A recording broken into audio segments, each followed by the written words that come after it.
Hey everyone, Connor here from the Daubers, and today we're going to be looking at a retro deck profile. So with regionals getting closer and closer in the EU, one of the big events on the day two for the side events is the retro one. So I thought let's start having a look at some deck profiles of stuff that I would like to play, and it might also give people an idea of something they might want to play as well. So let's look at my favourite character ever made, Goro from Mortal Kombat. The Goro, as you can see, is a four-hand size character and he has a whopping 40 health. We are going to be looking at him on the Earth symbol, which is also my favourite symbol. And he's got static that says your face down foundations count as 2 foundations when passing checks to play cards, which is great. More foundations that are flipped, the better our time's going to be. The first form is flip a foundation, shuffle your hand into your deck, add up to 4 cards from your discard pile to your hand. This ability cannot be cancelled by effects. I love this so much because it just means that as a forehand size character, we're not actually going to really struggle with being a forehand size character because we essentially can sculpt our hand almost every turn. The enhance also is going to allow us to do this with better picks, which is your attack, discard the top 4 cards of your deck, your attack gets plus 4 damage. So we're going to be able to put cards into the discard pile, giving us more damage and giving ourselves more options for that first form in future turns.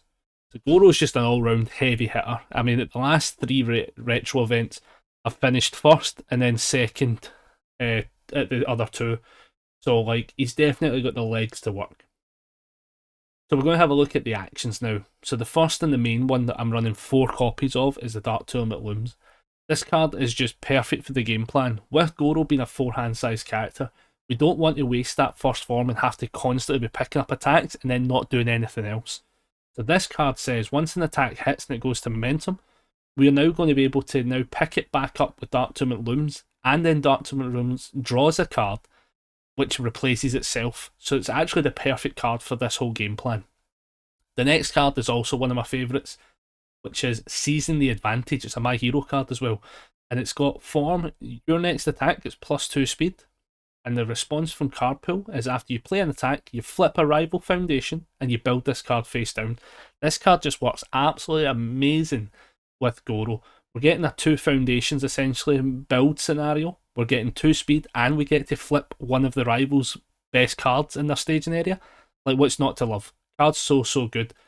I like it at 2 because we can see it enough times where it's useful, but not enough where it clogs our opening hand. So now we're going to look at the 4 assets of the deck. So 2 of these fit the same role but within different functionalities. So what I have is we have 1 copy of Omega Sword and Elk Shield and 1 copy of Cormorant. So these both do basically the same thing.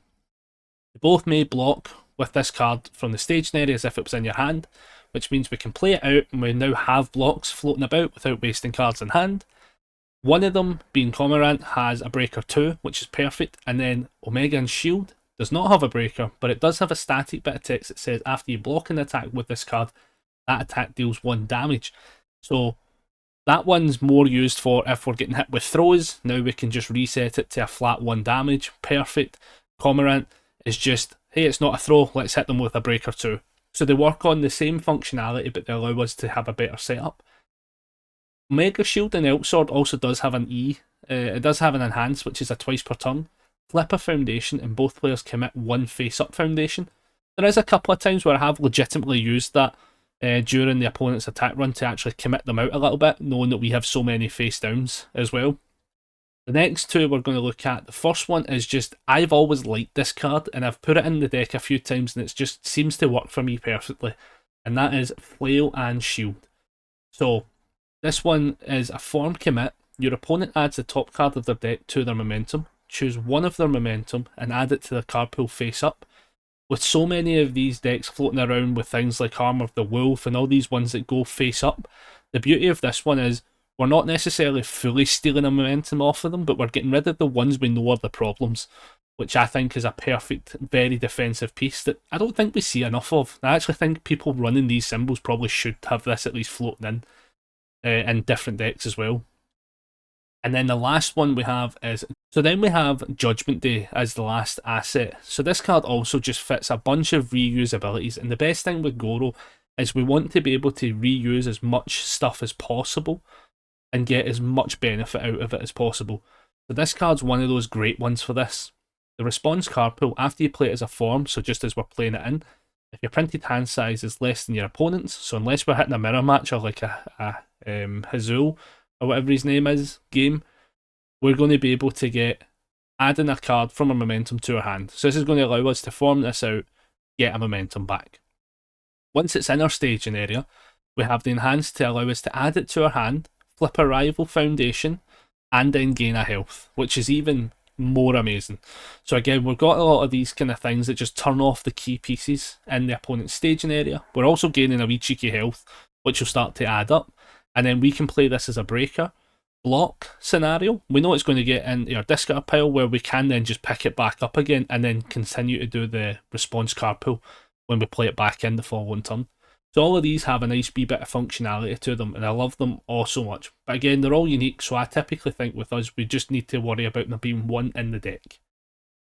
So let's now have a look at the attack package. I'm just going to run through them all because they all have a key functionality within the deck and allows us to do some different stuff.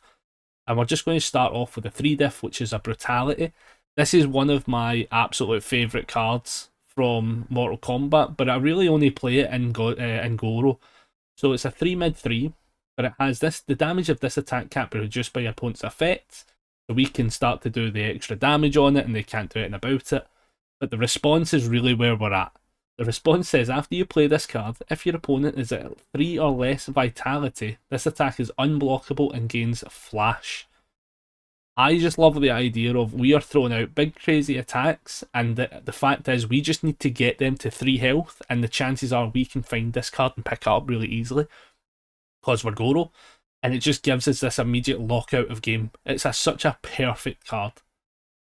Next up, we're running 3 copies of Battle. So the next card up we have is 3 copies of Battle Aura Release. So this came out with the new Yu Yu Hakusho set, and I think this card perfectly replaced Nutcracker, which had some rules changes to it, and it just didn't really fit the Sita playstyle anymore. Wasn't really getting the extra damage as crazily. This bad boy gets the damage just as easily, if not easier actually. So this says we can flip a foundation, giving ourselves 2 foundations really to draw a card. That's perfect, we love draw. And then we also have an enhance. This attack gets plus X damage, and X equals the number of your face down foundations to a maximum of 4. Most of the time we're going to see that extra 4 damage with the extra on top of that 4 damage from Goro. This thing's already 4 high for 12. This is a 4-diff that's just absolutely annihilating somebody's health total. I've went with 3 copies right now. I think it's the perfect number for it. Again, because we can sculpt our hand, we don't really need to actively see that many. And we also don't want to flip too many things, as you'll see later as well. So for the most part, this is really just here as a damage stick. Next up, I am running 2 copies of Flashfire Fist Hellspider. This card has an enhanced mill 2, your attacks this turn get +1 speed, and if you've cycled, they get +1 damage. Typically, we're really looking at this as just for the extra speed on our attacks, each attack for that run. When we are able to pick this up, you know you've sculpted an attack run, so having that extra speed, magical.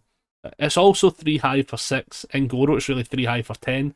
It's already just silly numbers for when it comes to this damage. Anything hitting is just hitting for silly numbers. Next up, one of my favourite cards that actually found such a great home in Nomu that I've actually started utilising it in other decks, especially in retro stuff. 3 copies of Ignited Arrow. This card is so silly. So, enhance, if this attack is blocked, discard cards from the top of your deck until you find an attack and add the discarded attack to your hand. It's a 2 high for 4, but in Goro it's going to be up at 8 damage. So it's already hits that stage of really actually I can't afford to take this hit, I have to block this. And now you're giving Goro another attack. And you're also milling me, so you're actually now building up my discard pile for me to then utilise properly in further turns. This card is just, oh my goodness, I love this card so much. Next up we have 2 copies of Rapid Punch. Once you start to figure out what your opponent can and can't block, knowing the zones and what to play is perfect. Rapid Punch is just kind of one of those scenarios. A 4-low for 4 with the ability to get +1 speed on itself, which means that the first one can be a 5 speed, the second one being a 6 speed. And if it deals damage, we draw a card. Again, a bunch of this stuff says draw a card. That's the best thing about it. So we're never really a four-hander. We're always holding surplus cards, which is just the perfect scenario. The next on up, this one, probably one of my favourite Bebop cards ever, which is Mayfield's Assault. We're running 3 copies of it. The reason for that is the all enhanced that we can use, because we have all, has add the top card of your discard pile to your hand. This allows us to, when we play as Goro, typically we're going to mill the 4, take the best card that we want and put that to the top of the discard pile, and then we can now add that card to hand. It gives us essentially like a sculpt the best of 4 card options when we play this, which is very good because it means it can help us find extra attacks or just find the perfect piece. It's 3 low for 4, but the first E is actually shockingly very, very good within the typical format. First E, discard 2 momentum. Commit all of your opponent's face down foundations. You would be probably not shocked anymore to know how often people are flipping their boards and stuff like that, and there's a lot of flip games and stuff happening. Being able to just commit all face downs, honestly, you'd be shocked how, like, I think last regionals, I think I got somebody and I was like committing about 6 cards. Like, it has some powerful, powerful play involved with that. Perfect card. Now we're going to have a look at some of the aggressive cards of the deck. The first one, I love this card. We've got Muscle Mogger. We're running 1 copy. Again, the bonus with these 4 cards that will show up now is the fact that we only really need 1 for them to do the weight in words. So, Muscle Mogger's got a breaker 1 if we really need to block with it. And again, bear in mind, we can actually block with attacks knowing we can just pick them back up. So we don't have to be that scared. And we can fully utilise an attack with breaker, and it's perfect, similar to like the breaker 3 on Brutality. So this says, if we have more health than a rival, this gets -1 difficulty, making that a 5 diff instead. And since we start at 40 health, there's very few characters in the game that will have any kind of real rival to that health. The enhances we've got, enhance destroy 1 face down foundation, draw 1 card and add 1 card from momentum to your hand. So this is just doing what Dark Tournament Looms does, but on a destroy a face down, which is totally fine because again, we can destroy these face downs knowing we're going to rebuild stuff as well. So when we utilise a lot of our defensive pieces, they do happen to flip. This card just says, listen, we're going to reset and we know we're rebuilding that. It's going to give us more usability of everything we want. Next up is Dank Cheerios. This card is an absolute staple. Powerful, powerful card. It will lock out games so easily. And people sometimes are just not ready for how crazy multiple is in the retro format. So multiple 2 is when we have this attack and pull, you can say multiple 2, you discard the top 2, you discard 2 momentum, and you put them back into the pool face down as a copy of this attack. So this is a 4 low for 6, right? Which we can then have another copy that's a 4 low for 6, and another copy that's 4 low for 6. That's now already on board 18 damage. This is mental when we're thinking about it, because also bear in mind Goro is going to be able to give them all extra damage. That on board is now 30 damage. That's some crazy numbers we're talking from 1 attack. Look at this static though. While this card's in your card pool, your opponent cannot play abilities that could reduce the damage of your attacks, or could cause cards to leave your card pool. The powerful, powerful wording in the English language of could means that if somebody had something that was, say, like a +1 or a -1, for instance, they just can't do it while this is floating about. And then the deadlock enhance, if somebody is crazy to build to 11 and we hit this out, deadlock E, if this attack deals damage, multiple copies of this attack are unblockable. Whoa! What a card! This locks out games. Even if you don't ever get to do the deadlock enhance, know that having so much damage on board usually will just win you games. Because people can't block forever, and when you hit this at the end of a pool, and then say, cool, you now have to deal with 3 more attacks for 30 damage. Like, what we're talking? Very few people can stop this.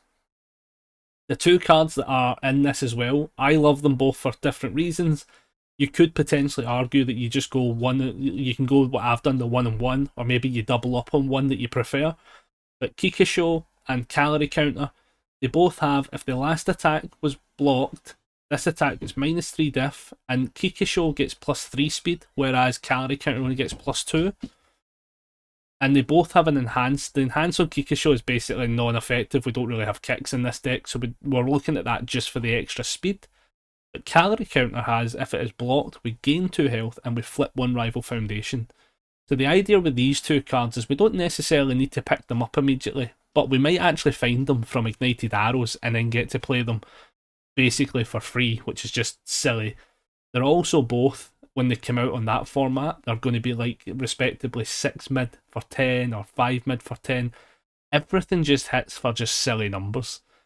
It also means that we can just pick them up and know that, like, hey, we're going to hit you with something and you need to block this now because it might be lethal already, and we're getting the Calorie Counter out on an easier play. Or the Kikisho out on an easier play. That's the whole idea of this deck, and everything just recycles and reuses, and that's what's the best thing about this attack package. So let's just jump now into the foundation lineup, and we're going to just kind of run through it all because honestly it's pretty self-explanatory. Everything really in here has just like a key function that we want to operate with. So on the 0 diffs, we're running 4 copies of Hell's Reach. It's got Enhanced Flip, ready discard, and it's play well committed. So when we only need to commit a check for 1 to pass, this is the perfect one to commit, because it means we can now just flip it back, flip it, and ready it, and now we've got a 2 foundation sitting about. So this just gives us additional continuation of resources in the staging area. Next on up, we have Fearsome Transformation, which says flip, draw 1 card, and if you have no momentum, discard 1 card. Normally that card sucks a little bit if you don't have momentum, but for us, we can use it as an early draw and look for cards that we need, and discard cards that we don't need right now, knowing that we're Goro and we can just pick them up at a later date. So there's absolutely no real downside to this card, and once we get momentum, it's just a free draw. Next up, we have 4 copies of Chivalrous Competitor. Again, this one flips to where we both draw, so the player and the opponent gets to draw a card, but realistically we just need this for snap draw scenarios. But the response is also really good as well, because before one of your foundations would be destroyed or flipped due to a rival's non-character effect, flip this foundation instead. There's a lot of stuff floating around with sort of flip effects and stuff like that and things that we don't want turned off. This is also just a defensive piece. Next on up, we have 2 copies of Big Appetite. So this card says enhance, flip, draw 1 card, and you discard 1 card unless your character's hand size is less than your rival's. Again, unless we're in the mirror match, basically, this just says flip to draw, and then we don't get the fat gum enhance. Next up, we have some defense in the form of Super Regeneration. You could potentially go toughest punk in junior high. I just like the Super Regeneration though, just a little bit more as a bit of an homage to my Nomu deck. And this says, response flip, after you lose health due to your rival's attack or effect, gain 3 health. I think it's perfect, I just love it. So it means if we take a hit, we're actually just gaining 3 health back up. So it means they're having to hit us more, and we're already at 40 health. One of the absolute key pieces of the deck is Spiritual Connection. I think this was a Nightwolf card from the DLC packs, but this is, we all know learning the standards. This is learning the standards on a flip instead of remove. So we flip after you're dealt damage for an attack. This is also this can also be like partially blocked as well. You just have to be dealt damage. Your opponent must play a non-attack card as the next form this turn or pass. So it's inherently actually a better version of learning the standards, but it's a good comparison. The response also has had some play, but it's really not what it's here for. But I'm going to say it anyway, because I've used it once or twice, once you know somebody's opponent's deck. Response flip. After the combat phase begins, name a card. For the rest of the combat phase, after your opponent plays a copy of the named card, build the top card of your deck face down. There actually has been a couple of times where I know somebody's deck after game 1 pretty well enough, where like you know what they're going to open with and stuff, especially if they pick up momentum and stuff. And then sometimes being able to do that can be quite funny, where you just give yourself more resources. Really though, it's the top response is all we actually care about. Next up is another DLC card that I just absolutely love. There was a Mega Man card that did this, and this is the legitimate upgrade from even that time. So this one is Hellfire of Despair, which says response, flip, after an attack is played, its damage can't be modified. That we don't care for the enhance, it's just the response. This just means they're going to play that big attack that they want to now put on some crazy damage, and we just say, yep, no more damage. We're going to deal with the base damage, and that's it. Perfect. And we're Goro with 40 health, so we're totally fine. So we can start taking these hits and then spiritual connection them. Next up, we have 2 copies of energy absorption. So this card also just silly. It's got an enhance once per turn. You discard the top 3 cards of your deck for cost. If you have more vitality than your opponent, this attack gets +2 or -2 damage. So again, we can start discarding more cards to fill our discard pile and giving our attacks damage, or taking away a little bit of damage from an opponent's. And the response on a 4 check is after you take damage from an unblocked attack, gain 1 vitality. It's only playable if your hand size is 5 or less, so we fit that condition. Again, card's very good. Lots of extra discard happening once per turn. And when we take hits from stuff, we're gaining some vitality back. So like you can do things like Hellfire of Despair. Say this is only going to do 4 damage. Then they hit you for 4 damage, we gain 3 back from super regen. We then gain the other 1 back from things like energy absorption, and then we hit them with a spiritual connection. The combo pieces on this scenario are just so mental, where it's so heavily defensive that it's just going to ruin people's day. Now we go on to 2 copies of Commander of the Outworld's Armies. What a hell of a sentence on a card name. But this card is also, just because it's got Goro in it, so it's going to go in. And it's got Breaker 1, so it's usable as a block. And it's got Response Flip. After you take 4 or more damage from an unblocked attack, flip one of your opponent's foundations. Again, you can see that there's a lot of selective flip in this as well, which is very usable. For turning off all the best bits they've got going for them. And the next attack this turn gets -2 damage. So this is also saying, right, we're turning off your best foundation, and we're also saying -2 to the next attack you even attempt to play. Awesome. Next up is one of the jet cards that just helps everything kind of go. It also gives us an easy option for something to flip. Response card pool, discard top 3 cards of your deck. After you play this card, if you have 2 or more foundations, you add it to your staging area. The enhanced commits, choose a card in the discard pile and shuffle it into the deck. We're not really fussed about the enhance. This is actually solely so that we can have easy foundation build in the later turns. And we also have stuff that we can flip where we're not having to immediately sacrifice potential defensive pieces. Now we're going to jump into the back 4 cards. So one of them we're just going to quickly read because there's 2 copies of it, which is Ultra Regeneration. This is just another one of those kind of, so like obviously we've got Super Regeneration. This one's just again here for a little bit of both scenarios. Whereas Ultra Regeneration's just when we take damage when we lose health. This one needs actually a situation to be met, which is after we take 5 or more damage from an attack. But it does allow us to gain 2 health and draw 2 cards. So the reason I go 2 and 2 is you don't want to go too heavily into Ultra Regen in case you just get hit with 4 damage attacks, because it's never going to prop. The Enhance is also somewhat usable, but not really. The Tenacious, so playable well committed, remove. If you have no ready foundations, add 1 card from your discard pile to your hand. I mean, we already do that, so for the most part, it's not really that functionally needed, and it removes, so we wouldn't get to reuse it, whereas we can flip and blow it up at a later date. So, yeah, 2 copies of that for that reason alone. Then, as I say, we have 3 diffs. So the first one is just a beautiful, beautiful card. I'll hear nothing about it, but Surveyor has Form Commit, add 1 momentum to your hand, and it has E Commit. Your low attack gets 3 damage. Honestly, very rarely do I care for the enhance. It's all about the form and getting momentum back on a form. Beautiful, we love it. We then have Refusing to Let Go, which again is another super, super defensive piece, which says, E-commit, return this attack's damage to printed, then give it +2 or -2 damage. This means that somebody cannot go absolutely crazy and start stacking up the damage on an attack, knowing we can just reset it with a -2. That's why it's there. It stops people going all in on attacks, or they have to go all in on attacks knowing it's getting turned off, and that's just not, that never feels good. So most people won't do it.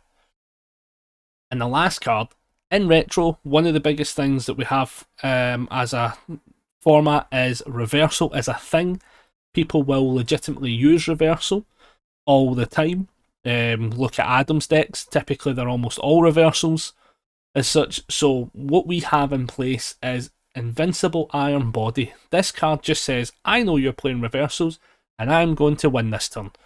So it's got Enhanced Remove. Until the end of your combat phase, your attacks get safe and +1 damage. So if we know we're going in for an absolute killer attack turn, where we really want to end the game, we're going to give everything safe, which means you cannot reverse an attack that has safe, and they're also getting additional 1 damage. On top of the Goro, like 5 damage floating on all your attacks. We can go silly.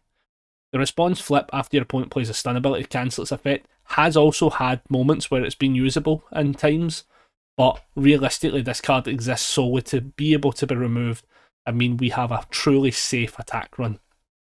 And yeah, that is the deck. As I say, this deck has literally made me second place twice and first place at the last regionals, where arguably I would say I was trying the most to win, solely because we had big giant cards on display for winning. So yeah, this is the deck, everybody. And yeah, I'll get back to you with another deck profile next week as we approach regionals for the EU. So yeah, guys, I'll catch you all later on.